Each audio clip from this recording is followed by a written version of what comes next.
Ganito ang buhay ni Daddy Tutan. Tuwing madaling araw, galing sa tindahan.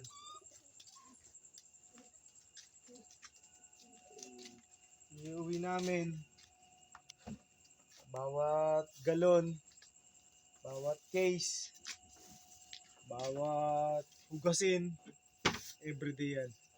Ganyan ang sakripisyo namin. Everyday yan. Hindi namin pagsasawaan yan hanggat nabubuhay kami. Kaya naman namin kayang gawin to kasi nangarap kami isang araw matanghal naman kaming champion sa karera. Bukod doon, maging champion din kami sa karera ng buhay. Ayan, ultimo basura. Kailangan namin iuwi kasi ayaw naming may masabi sa amin ng mga kapitbahay naming tindahan. Ibol mo yan.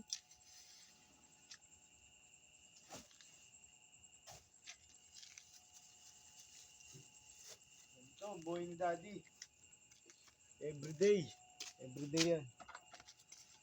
Everyday talaga. After nito magbaba, at kasuin naman namin pagsilip doon sa ating loft. Ganito ang buhay ni Daddy Tutan.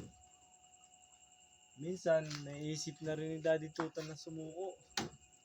Mag-iba naman ang hanap buhay. Kaya lang, mahirap Mahirap talaga maghanap ng hanap buhay na hindi akma sa nakasanayan mo. Sa skills. Marami namang skills si Daddy Tutan. Sadya lang talagang mapait ang tandana, ang kapalaran. Ayaw tayo bigyan ng pagkakataon ni kapalaran. Ang hintay na lang namin ni Mami Tutan, isang araw, matanghal naman kaming winner. Win-win. Gatchal yan. Lagi na lang kasi lot delay yun eh. Ito, buhay natin araw-araw. Kailangan natin iuwi yung mga gasin. Kailangan. I'll be back. Yung kalapati naman yung teacher natin. Later.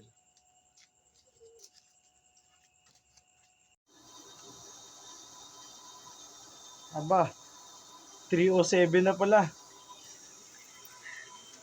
Alas 3:07 na ng umaga.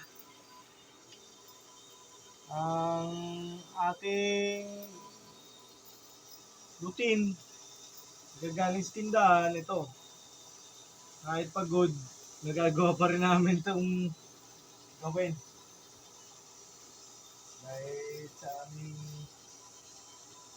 kagustuhan na makapag-produce ng magagaling na ibon. Ito, nagagawa namin ito ng mga Tutan araw-araw. Naging malungkot yung loop natin dahil 35 na ang casualty natin. Napakasakit sa damdamin. Kaya lang, tinatanggap na lang din. Kasi parte yan ng buhay karera, buhay ng palsiyan. Meron akong kasabihan na natatandaan.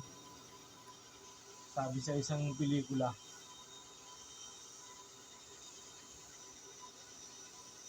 Anumang tatag ng puno, anong tayog, may panahon din para humalik sa lupa. May panahon para sa pagbagsak ng dahon ng Madre Cacao. Tony Ferrer yun. Panahon. Kahit anong tatag ng punong kahoy, sinasabi sa katotohanan, nalipas din. Kaya tanggap namin bilang yung mga nawala natin, namatay na mga alaga natin, mga warrior natin, nagkamatayan talaga. Hindi ko alam kung anong aspeto, kung anong pamamaraan ang dapat pang gawin, at kung ano ang naganap. Dahil malalaki na sila talaga. Yun yung mga ibon na nagre-ranging na pinicture ko sa inyo ng ilang ulit. Maganda katawan nila. Healthy. Very healthy sila. Bakit bigla? Tapos bigla na lang mamamatay. Hindi ko alam kung may kababalaghan na naganap. Ito nga pala si yung anak ni Pogi sa kanidada. Hindi pa siya pwedeng singsingan. Meron pa tayo dito mga 3 araw pa. Tapos ito 4 na araw pa to. Ito si Mother Dada, ang kanyang nanay. Plus, ito si Berto. Tingnan natin ang itlog ni Berto. Parang malapit na to. Tingnan natin na. May markings na Tingnan natin. Aba. Meron tong kaya lang parang delikadong mabugok. Tingnan natin tong isa.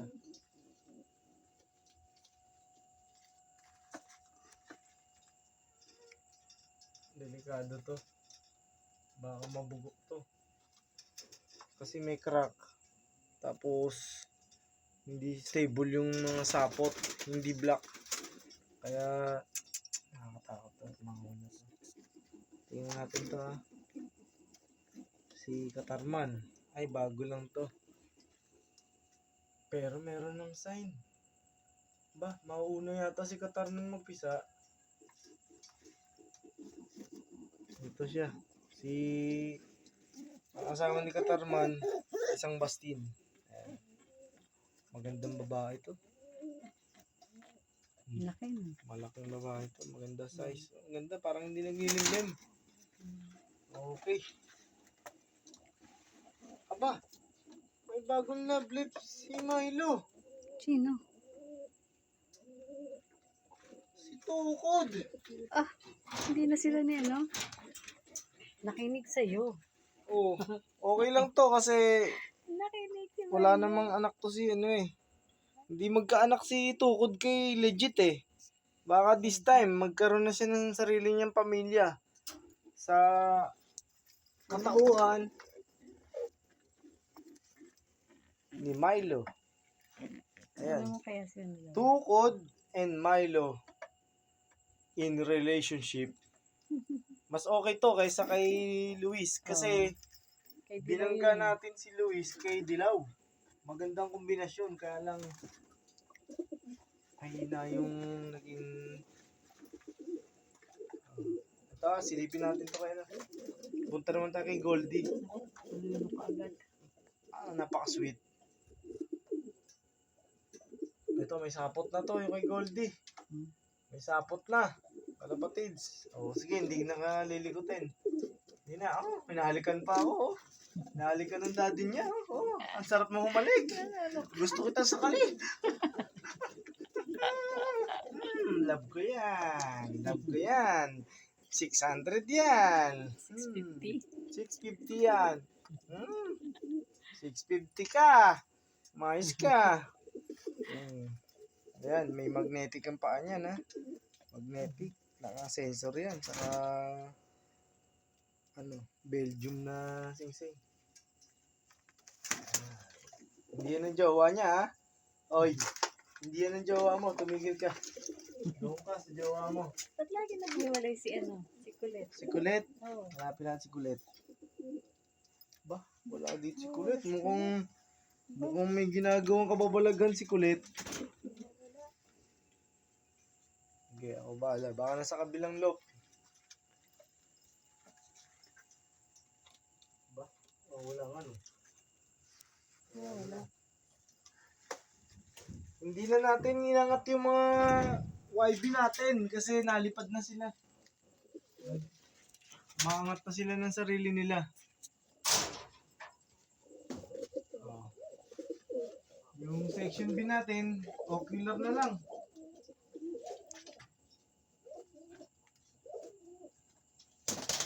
Siguro bukas ng umaga ko susuksukan yung anak ni Hayden Cross Alphonse. Ayan, parang pwede nang suksukan mamaya. May umaga na. Pagod na si daddy. Saka si mami. Okay. Ayan. Eh, si Ilong oh. Mabait na siya. Now, Hanapin mo si Kulit. si Kulit. Makulit yun eh.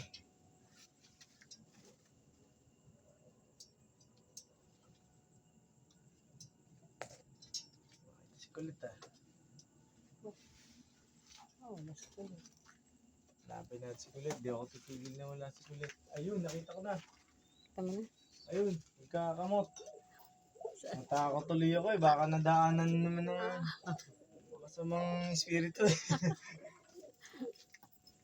Ayun pala. Okay. Ayun. Mamaya naman.